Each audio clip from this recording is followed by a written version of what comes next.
Hi, I'm Lauren with New Media Rights, and you're watching Lagged. Today we're talking with Adrian Hon, Chief Creative of the entertainment production company Six to Start. And he's worked on alternate reality games, mobile apps, and many other kinds of new forms of entertainment. So thanks for talking with us today. No problem. So why games? You have a background in experimental psychology and neuroscience. Yeah, I mean, I've always been interested in games since, I was a kid. And, I'd always thought that I wanted to become a game designer. The problem was that, normally if you want to become a game designer, there were kind of two routes, or at least there were two routes. One was that you could become a games tester and sort of, really work your way up through the ranks and, sort of spend hundreds of hours, thousands of hours testing games and slowly get entry into that, or you had to become a programmer. And I just didn't think that I enjoyed maths enough, basically. So I kind of thought that this is just not going to work. And I was also really interested in neuroscience, so that's what I did at university. I studied neuroscience at Cambridge, and then for a couple of months at UCSD, actually, and at Oxford.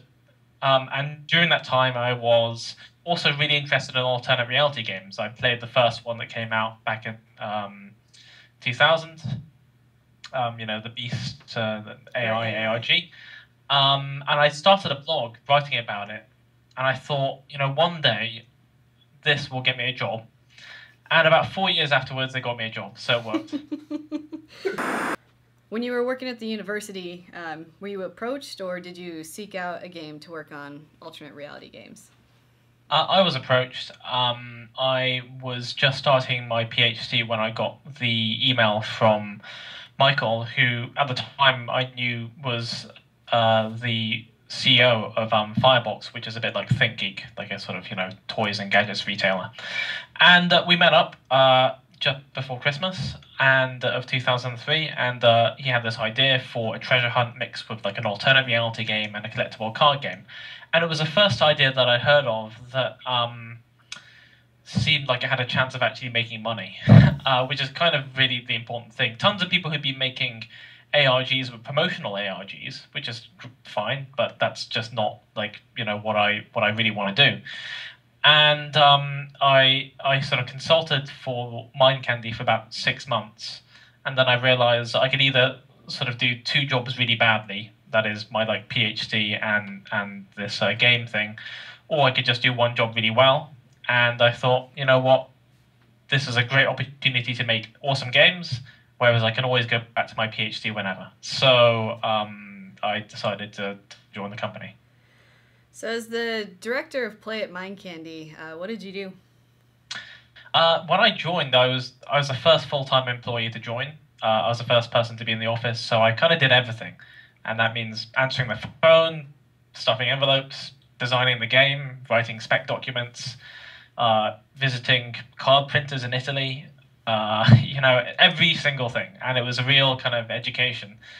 And of course, then, over time we hired a team that worked on the ARG, developers, puzzle designers, writers, artists, so it was everything. But over time, I spent more time on sort of game design and sort of managing the team. So what are the typical games that, just briefly, what did Mind Candy's, they just make games, or are they specific kinds of games? So Mind Candy was founded back in 2004, I think, and back then there was just one game. It was Perplex City. It was this international treasure hunt where we had buried a prize worth $200,000. It was real money, somewhere in the UK.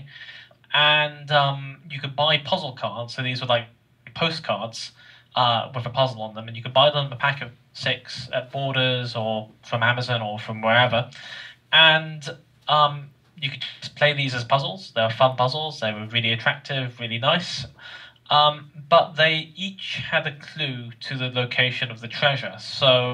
And they each sort of were kind of like rabbit holes into this mystery. So, for example, one card was about trying to find out someone's phone number.